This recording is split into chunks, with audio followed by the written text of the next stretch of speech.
Continuamos então com a programação manancial desta semana, falando sobre o significado do Natal. Estava falando no finalzinho do bloco anterior sobre Jesus, né? Da maneira que Jesus nasceu, cresceu, morreu, ressuscitou, né? Ascendeu aos céus. Ele vai um dia retornar. Mas o nosso foco não é assunto escatológico hoje. O nosso foco hoje aqui é o significado do Natal. Veja, o Natal está chegando e normalmente nesta época, não é uma época muito gostosa, não é? Fica assim um clima gostoso, diferente, realmente o clima muda. As pessoas decoram suas casas, colocam luzes, não é, por todas as partes. As ruas, não é, são enfeitadas aí, já estamos vivendo esta realidade aqui em Ponta Grossa, não é? A prefeitura enfeita a cidade, as ruas principais da cidade são enfeitadas. As famílias, não é, se programam para fazer o seu jantar, a sua ceia, seus encontros familiares. Né? As igrejas normalmente preparam lá os seus programas especiais, fazendo menção, aludindo ao nascimento de Jesus, porque é uma celebração, nós estamos realmente num clima festivo, celebração do nascimento de Jesus Cristo. Mas é importante nós pensarmos um pouquinho, meu amado telespectador, quem é Jesus? Aquele Jesus que nasceu na manjedoura, filho de José e Maria, ali na cidade de Belém. Quero chamar a sua atenção nesse instante, de acordo com o texto que nós lemos inicialmente, lá, profeta Isaías, capítulo 9, verso 6, quem é Jesus? Quem é Jesus? Então eu proponho aqui discorrermos um pouco, não é? Nós temos 2 blocos praticamente, para pensarmos um pouco quem é a pessoa de Jesus que dividiu a história antes de Cristo e depois de Cristo. Quem é esse personagem, essa pessoa tão extraordinária, tão excepcional, que muitas pessoas, não é, confessam o seu nome, que muitas pessoas dizem, eu sou cristão. Quando a pessoa diz que é cristã, ela está dizendo, eu creio na obra de Jesus, eu sigo a Jesus, eu obedeço a Jesus, eu sou um discípulo de Jesus, eu estou comprometido, estou aliançado com Jesus. Não é simplesmente dizer, não é, eu sou cristão. Mas quando diz que é cristão, então tem que trazer consigo, sobre si, este envolvimento, toda esta realidade por trás desta afirmação. De acordo com o profeta Isaías, capítulo 9, verso 6, lá o profeta disse, o seu nome será. E aí traz a nominação, não é? Traz os adjetivos que dizem respeito de quem é o Senhor Jesus Cristo. Veja, ele diz, seu nome será maravilhoso, conselheiro, maravilhoso conselheiro. Por que maravilhoso conselheiro, o nome de Jesus? Porque Jesus é um maravilhoso conselheiro. Eu quero dizer a você que Jesus é um maravilhoso conselheiro porque Ele conhece todas as coisas. Não há nada que possa escapar do conhecimento de Jesus. Ele é Deus. Ele é Deus, o Deus Filho, que assumiu a forma de homem. Então, na condição, na qualidade de Deus, Ele conhece todas as coisas. Por isso Ele é maravilhoso conselheiro. Ele pode todas as coisas. Como Ele conhece todas as coisas, Ele pode todas as coisas. Por que Ele é maravilhoso conselheiro? Porque o seu amor é inexcedível. Ninguém jamais pode amar como Jesus amou. E é por isso que Ele assumiu esta condição de humilhação, assumiu a forma de homem, humilhou-se, não é? E foi a Deus obediente e obediente até a morte e morte de cruz. Assumir a forma humana para Cristo foi uma humilhação.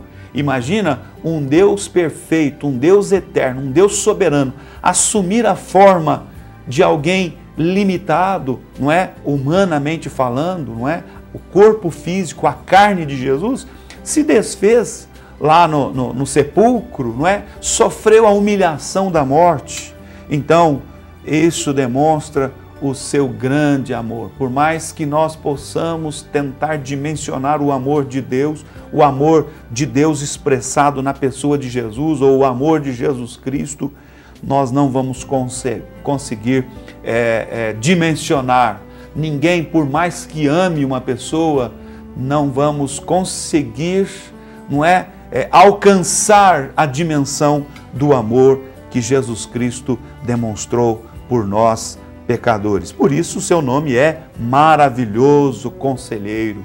Ele não apenas aponta a verdade, mas ele é a verdade propriamente dita. Ele diz na sua palavra, João 14,6, é o caminho, é a verdade, ele é a vida. Ninguém vem ao Pai senão por mim.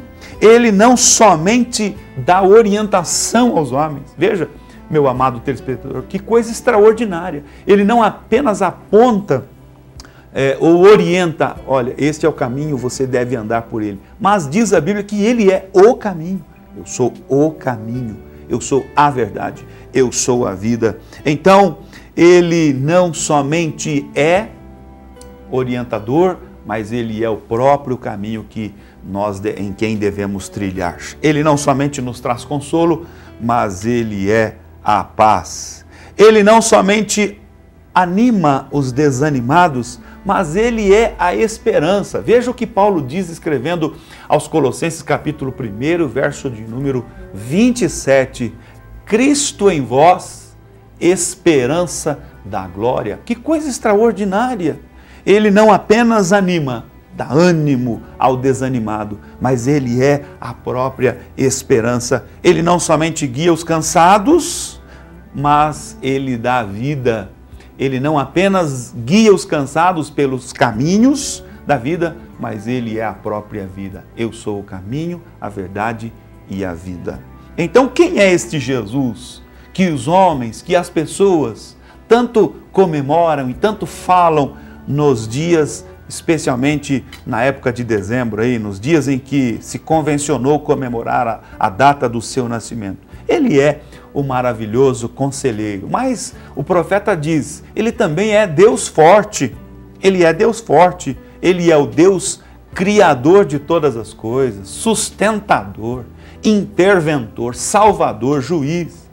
Jesus é todas estas qualificações, todas estas qualidades que nós aqui estamos vendo pelas Escrituras. Ele é Deus forte, na qualidade de Deus forte, ele é o Criador de todas as coisas. Ele venceu o mundo, ele venceu o pecado, ele venceu o diabo, ele venceu a morte. É por isso que o chamado de Jesus para a nossa vida, o chamado de Jesus para a nossa vida é um chamado de vitória, porque ele já venceu. Ele venceu o mundo, o pecado, o diabo e a morte. E ele voltará em glória. Ele é Deus forte. Voltará em glória para buscar o seu povo e julgar todas as nações. Por isso, o seu nome é Deus forte. Ele é também o Pai da eternidade. Por que eu preciso estar em Jesus?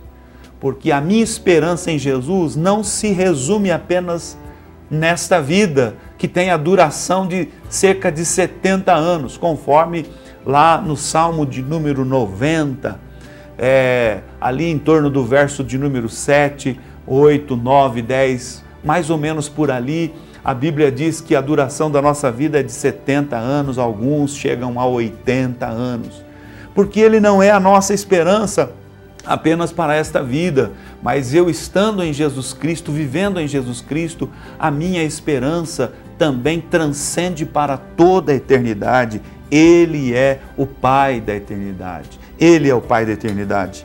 A Bíblia diz lá no livro de Apocalipse que Ele é o Alfa, Ele é o Ômega, Ele é o primeiro e Ele é o derradeiro, Ele é o princípio, Ele é o fim.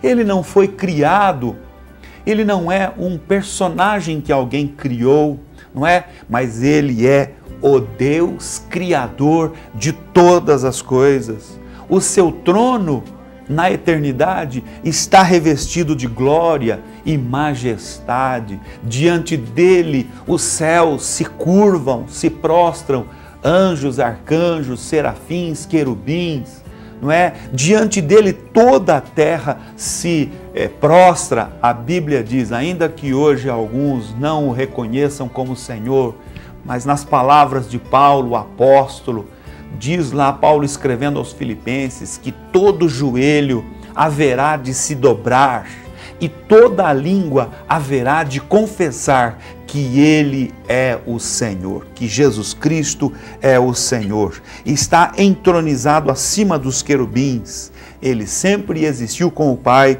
antes que houvesse mundo. Ele e o Pai, nas palavras do próprio Cristo, lá no Evangelho de João, Ele e o Pai são. Pois bem, nós chegamos ao final de mais um bloco. Eu quero que você guarde no coração estas palavras que aqui estamos hoje mencionando a respeito de quem é o Jesus que nasceu lá numa humilde manjedoura, não é? Há 2000 e poucos anos atrás, ali na cidade de Belém. E após o intervalo, nós continuaremos aqui falando sobre o significado do Natal.